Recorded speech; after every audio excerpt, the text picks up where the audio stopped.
So hello guys, welcome back to my channel. তোমরা সবাই কেমন আছো? আশা করি খুব ভালোই আছো। আজকে আমি চলে এসেছি আর একটা নতুন ব্লগ নিয়ে।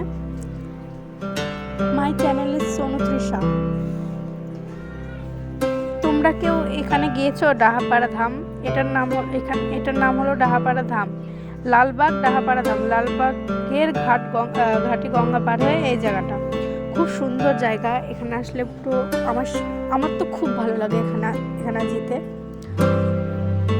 এত শান্তির জায়গা, খুব সুন্দর জায়গা, ভালো লাগে। তোমরা অবশ্যই গিয়ে দেখতে পারো, খুব ভালো জায়গা এটা। একবার গিয়ে ঘুরে আসতে পারো। একবার গেলে দেখবে বারবার যেতে ইচ্ছা করবে। দেখো চারিদিকে শুধু গাছপালা, এত সুন্দর লাগে চারিপাশে। এটা হলো মন্দিরের ভিতরে, এটা হলো লাট মন্দির। দেখো পুরো মন্দিরটা দেখো, এত সুন্দর লাগছে দেখতে, সুন্দর লাগে। আর এটা হলো জগৎবন্ধু, প্রভু জগৎবন্ধু। এটা হলো মন্দির, কত সুন্দর লাগছে দেখতে পাচ্ছ।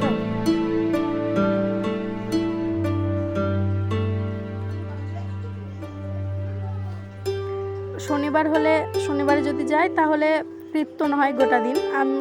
আমরা গিয়েছিলাম রবিবারে, তার জন্য আজকে একটু ফাঁকা ছিল, পরে অবশ্য ভিড় হয়ে গেছিল। তো এটা হলো পেছনের রাস্তা, প্রভুর মন্দিরের পেছনে। তো এখানে দেখো সবাই চরণামৃত খাচ্ছে, আমিও খেয়ে নেবো। এটা হলো আঙুর ফলের গাছ, কত আঙুর ফল ধরেছিল, আমিও খেয়ে নিলাম। এটা হলো, এই ঘরটা হলো আগেকার, মানে এখানে একটা পুরো ঘর ছিল, এটা ভেঙে নতুন করেছে, এটাও ভালো করেছে। এটা হলো আঙুর ফলের গাছ, অনেক আঙুর ধরেছিল। আমরা এখন গুরুদেবের মন্দিরে যাব। এই জায়গাটা দেখো, এত সুন্দর লাগছে, গাছপালা দিয়ে কি সুন্দর করে আছে। এটা হলো গুরুদেবের মন্দির। আর দেখো গুরুদেব ওখানে বসে আছে,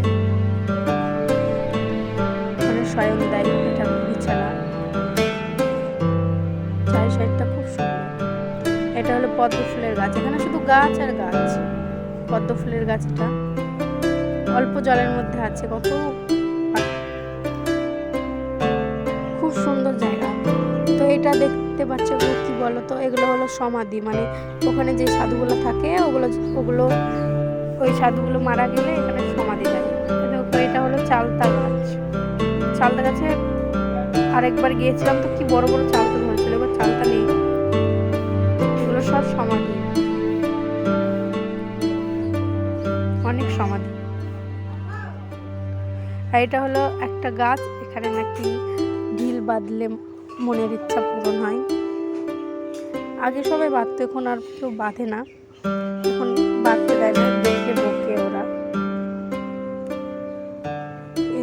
এখানে গেলেও খুব ভালো লাগে। তো আমরা চলে আসলাম ওখান থেকে বেরিয়ে। এটা হচ্ছে কি বলতো, এটা গুরুদেবের মন্দির। আর এটা হচ্ছে কুয়ো থেকে জল, কলে জল পড়ছে। কলে মানে বেশি চাপুনি দিতে হয় না, এমনি জল পড়ে যায় একটু চাপ দিলে। এটা হলো যেখানে মানে গরু থাকে, গোয়াল ঘর। আর ওগুলো হলো, দেখো কত গরু।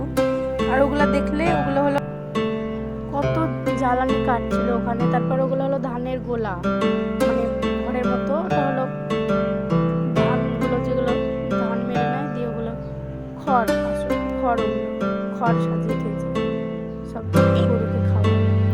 এখানে একটা পুকুর আছে, পুকুরে এত মাছ আছে, আর ওখানে সবাই খাবার দেয়, আমরা খাবার দিচ্ছিলাম। আর মাছ দেখতে যা সুন্দর লাগে, তোমরা একবার গেলে বুঝতে পারবে জায়গাটা এত সুন্দর। আমার তো খুব ভালো লাগে। ওখানে একটা শোল মাছ ছিল। তো দুপুর হয়ে গেল, এখন প্রভুর ভোগটা নিয়ে যাচ্ছে ওই ঘরে, ওই দিকে রান্না হয় এমনি, আর প্রভুর ভোগ নিয়ে আসে এখানে।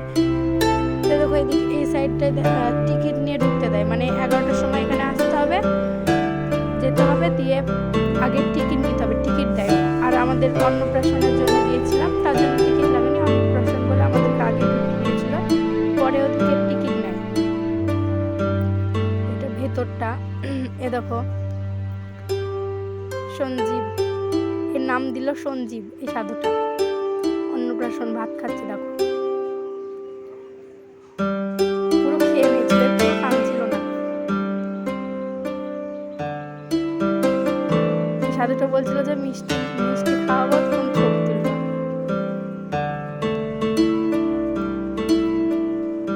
খাওয়া দাওয়া কমপ্লিট, এবার মিষ্টি খাওয়াবে। সেদিনকে অন্নপ্রাশনের ডেট ছিল বলে দেখো 3 জনের অন্নপ্রাশন হয়েছে এখানে, 3 জনের ভাত খাওয়ানি হয়েছে এখানে।